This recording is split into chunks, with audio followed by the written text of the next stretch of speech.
نبی کریم صلی اللہ علیہ وسلم نے قریش مکہ سے حدیبیہ کا معاہدہ کیا تھا۔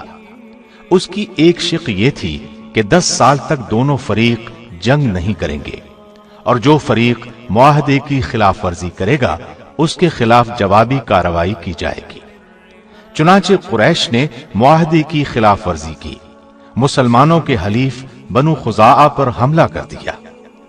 اس کے بعد انہیں احساس ہوا کہ ان سے بڑی غلطی ہوئی، اس غلطی کے نتائج ان کے لیے تباہ کن ہوں گے، اس لیے انہوں نے مسلمانوں سے نئی شرائط طے کرنے کی کوشش کی، لیکن رسول کریم صلی اللہ علیہ وسلم نے ان کا عذر تسلیم نہ کیا اور ان کے مظالم کا خاتمہ کرنے کا عزم کر لیا۔ نبی کریم صلی اللہ علیہ وسلم 10,000 کے لشکر کے ساتھ مکے کی طرف روانہ ہوئے۔ سیدنا خالد بن ولید بھی اسلامی لشکر کے ایک حصے کے سالار تھے۔ نبی کریم صلی اللہ علیہ وسلم نے انہیں ہدایت کی کہ وہ معافی اور نرمی کا سلوک کریں، اس وقت تک خود حملہ نہ کریں جب تک ان پر حملہ نہ کیا جائے۔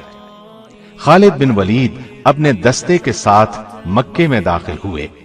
وہ فوراً کعبے کی طرف بڑھے۔ کعبے میں مشرکین نے عبادت کے لیے ہر قسم کے بت رکھے ہوئے تھے۔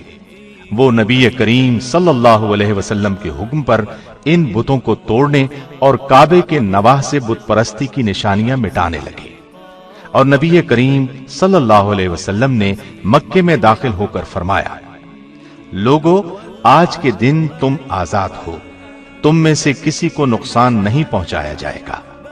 آپ صلی اللہ علیہ وسلم کا یہ اعلان سن کر خالد بن ولید نے محسوس کیا کہ نبی کریم صلی اللہ علیہ وسلم کس قدر عظیم انسان ہیں۔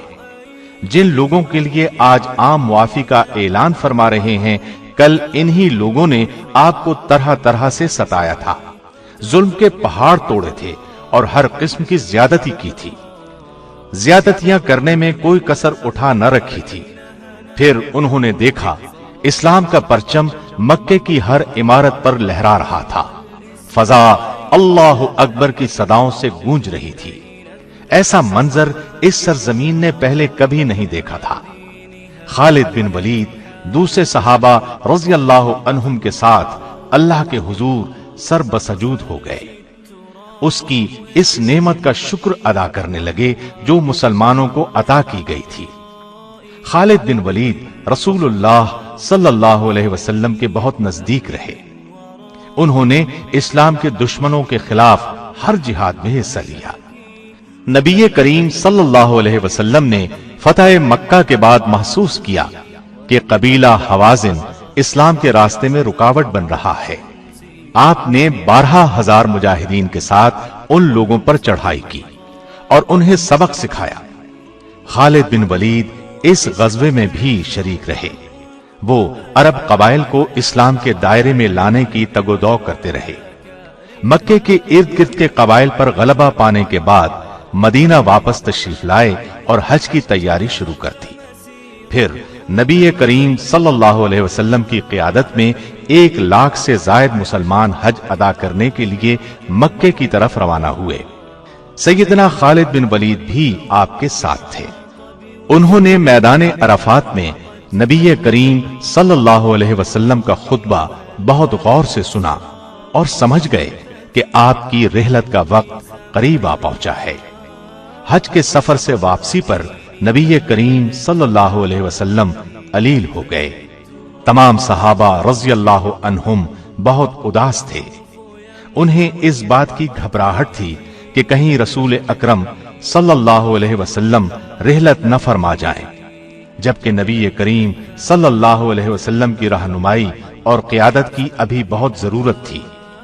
آخر کئی روز کی علالت کے بعد نبی کریم صلی اللہ علیہ وسلم دنیا سے رخصت ہو گئے۔ انا للہ و انا الیہ راجعون۔ صحابہ پر غم کا پہاڑ ٹوٹ پڑا۔ خالد بن ولید بھی دوسروں کی طرح بہت غمزدہ تھے۔ آخر کار سب نے یہ حقیقت تسلیم کر لی کہ ہر انسان کو ایک دن یہ عارضی زندگی چھوڑ کر دوسرے جہاں جانا ہے۔ نبی کریم صلی اللہ علیہ وسلم کے بعد سیدنا ابو بکر صدیق رضی اللہ عنہ کو خلیفہ منتخب کر لیا گیا۔ دوسری طرف عرب کے بعض قبائل مرتد ہو گئے۔ چند افراد نے جھوٹی نبوت کا دعویٰ کر دیا۔ انہوں نے مدینے کی مرکزی حکومت کے خلاف ایک فتنہ کھڑا کر دیا۔ خلیفہ اول سیدنا ابو بکر نے مرتدوں کو سبق سکھانے کا فیصلہ فرمایا۔ ان سے مقابلے کے لیے ایک فوج تیار کی۔ طلیحہ بن خویلد وہ ناہنجار شخص تھا جس نے نبی کریم صلی اللہ علیہ وسلم کے بیمار ہونے کی خبر سنتے ہی نبوت کا دعویٰ کر دیا تھا۔ سیدنا ابو بکر صدیق نے خالد بن ولید کو پہلے اس کی طرف روانہ کیا۔ آپ منزل پر پہنچے اور طلیحہ اور اس کے پیروکاروں کو شکست فاش دی۔ خالد بن ولید اس کے بعد مدینہ طیبہ پہنچے۔ صدیق اکبر نے مہاجرین اور انصار کے ایک لشکر کو ان کی قیادت میں دیا اور مسیلمہ کذاب کے مقابلے میں روانہ کیا۔ یہ بھی جھوٹی نبوت کا دعوے دار تھا اور اس نے اپنے گرد بے شمار مرتد جمع کر لیے تھے، گویا ایک لشکر اس کے ساتھ تھا۔ سیدنا خالد بن ولید سے پہلے اکرمہ بن ابی جہل اور شرابیل بن حسنہ کی فوج مسیلمہ سے شکست کھا چکی تھی۔ مسیلمہ کو خالد بن ولید کی آمد کا پتہ چلا تو وہ ان کے مقابلے میں 40,000 کا لشکر لے کر میدان میں آیا۔ دونوں فوجیں آپس میں ٹکرائیں، گھمسان کا رن پڑا، زبردست جنگ ہوئی، لیکن مسیلمہ کے لشکر میں کسی کمزوری کے آثار نظر نہ آئے۔ آخر سیدنا خالد بن ولید نے ایک جنگی حکمت عملی اختیار کی۔ پورے لشکر کو قبائل کی بنیاد پر تقسیم کیا، ہر قبیلے کا ایک کمانڈر نامزد کیا اور سب سے فرمایا جان توڑ کر لڑنا۔ اب میں دیکھوں گا کہ کون سا قبیلہ جنگ میں پسپائی اختیار کر رہا ہے اور کون سا پیش قدمی کر رہا ہے۔ اس طرح ہر قبیلے نے بے جگری سے مقابلہ کیا۔ اس طرح مسیلمہ کی فوج کے پاؤں اکھڑ گئے۔ وہ پسپا ہوتے ہوتے ایک باغ میں داخل ہو گیا۔ باغ کے گرد مضبوط چار دیواری تھی۔ اندر داخل ہوتے ہی مرتدوں نے باغ کا دروازہ بند کر لیا۔ دروازہ انتہائی مضبوط تھا، اس کو توڑنا آسان نہیں تھا۔ دوسری طرف دیوار بہت اونچی تھی، اس کو پھلانگ جانا بھی ممکن نہیں تھا۔ مسلمانوں نے باغ کو چاروں طرف سے گھیر دیا اور دروازہ توڑنے کی کوشش کی، لیکن دروازہ نہ ٹوٹا۔ یہ صورتحال دیکھ کر ایک صحابی سیدنا برا بن عازب نے جذبہ جہاد سے سرشار ہو کر اپنے ساتھیوں سے کہا، مجھے اٹھا کر دیوار کے اوپر سے باغ میں پھینک دو۔ مسلمانوں نے ایسا ہی کیا، ان کو ہاتھوں اور پیروں سے پکڑ کر جھولا دیا اور اچھال دیا۔ یہ دیوار کے اوپر سے ہوتے ہوئے عین دروازے کے دوسری طرف باغ کے اندر گرے۔ یہ نڈر، پھرتیلا، بہادر، جفاکش اور جانباز صحابی فضا میں لہراتا باغ میں گرا تو مسیلمہ کی فوج میں بھگدڑ مچ گئی۔ انہوں نے خیال کیا کہ نہ جانے آسمان سے کیا بلا نازل ہوئی ہے، لیکن سیدنا برا بن عازب نے فوراً دروازہ کھول دیا۔ دروازے کا کھلنا تھا کہ لشکر اسلام نعرہ تکبیر لگاتا ہوا دشمن پر ٹوٹ پڑا۔ ایک بار پھر گھمسان کی لڑائی شروع ہو گئی۔ مسیلمہ کذاب وحشی بن حرب کے ہاتھوں مارا گیا۔ یہ وہی وحشی بن حرب ہیں جن کے ہاتھوں غزوہ احد میں سیدنا حمزہ رضی اللہ عنہ نبی کریم صلی اللہ علیہ وسلم کے پیارے چچا نے جام شہادت نوش فرمایا تھا۔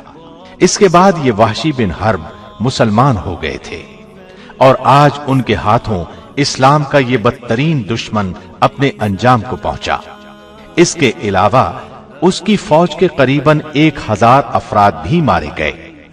باغ کے اندر ہر طرف لاشیں دکھائی دے رہی تھیں۔ اس کے بعد اس باغ کا نام حدیقۃ الموت یعنی موت کا باغیچہ مشہور ہو گیا۔ اس جنگ کو جنگ یمامہ کہا جاتا ہے۔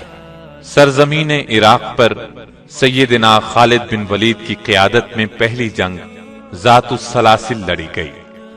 اسے جنگ حزیر بھی کہا جاتا ہے۔ حزیر خلیج فارس کے قریب واقع ہے۔ مدینے سے بصرہ جاتے ہوئے پہلے حزیر آتا ہے۔ یہاں کا حاکم ہرمز تھا۔ یہ ایران کی حکومت کے ماتحت تھا۔ اس کی ٹوپی میں ہیرے جڑے ہوئے تھے۔ سیدنا خالد بن ولید 10,000 مجاہدین کے ساتھ عراق کی جانب روانہ ہوئے۔ عراق کی سرحد پر پہنچے تو سیدنا مثنی بن حارثہ 8,000 مجاہدین کے ساتھ ان سے آ ملے۔ اب خالد بن ولید نے لشکر کو 3 حصوں میں تقسیم کیا۔ ایک حصے کا سالار مثنی بن حارثہ کو، دوسرے کا عدی بن حاتم کو مقرر کیا، تیسرے حصے کی قیادت خود اپنے ہاتھ میں لی۔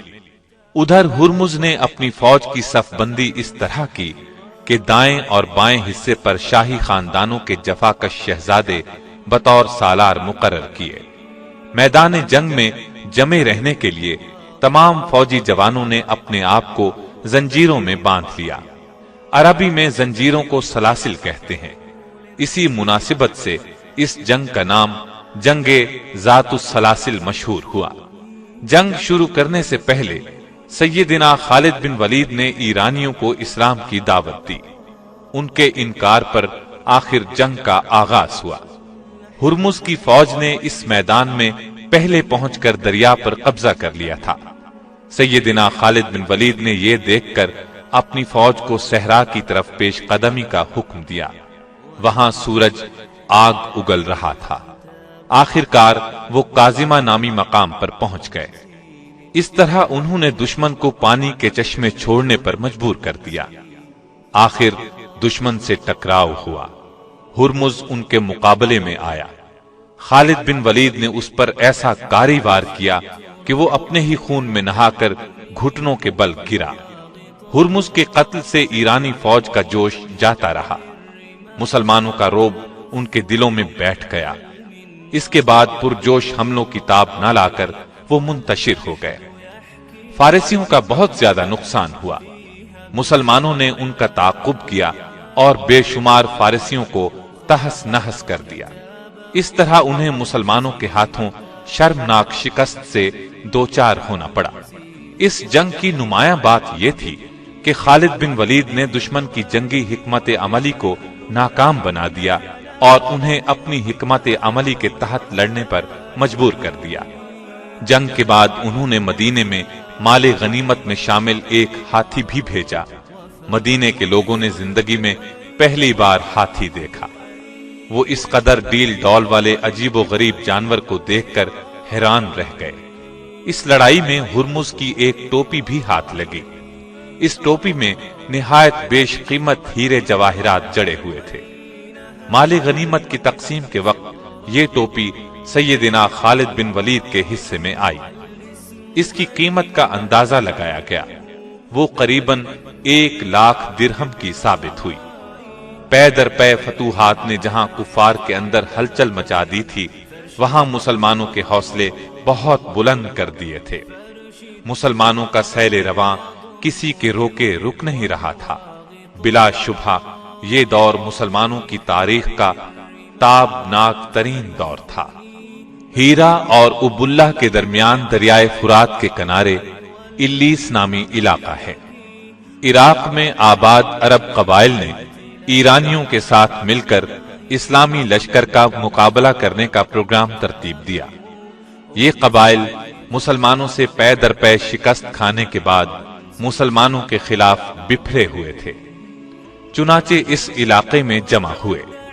ادھر سیدنا خالد بن ولید نے اس مقام پر پہنچ کر دشمن پر حملہ کیا۔ دشمن کے لشکر میں نامی گرامی شاہ سوار مالک بن قیس موجود تھا۔ وہ آپ کے مقابلے پر آیا۔ آپ نے ایک ہی وار میں اسے ڈھیر کر دیا۔ یہ منظر دیکھ کر دشمن فوج پر ہیبت طاری ہو گئی۔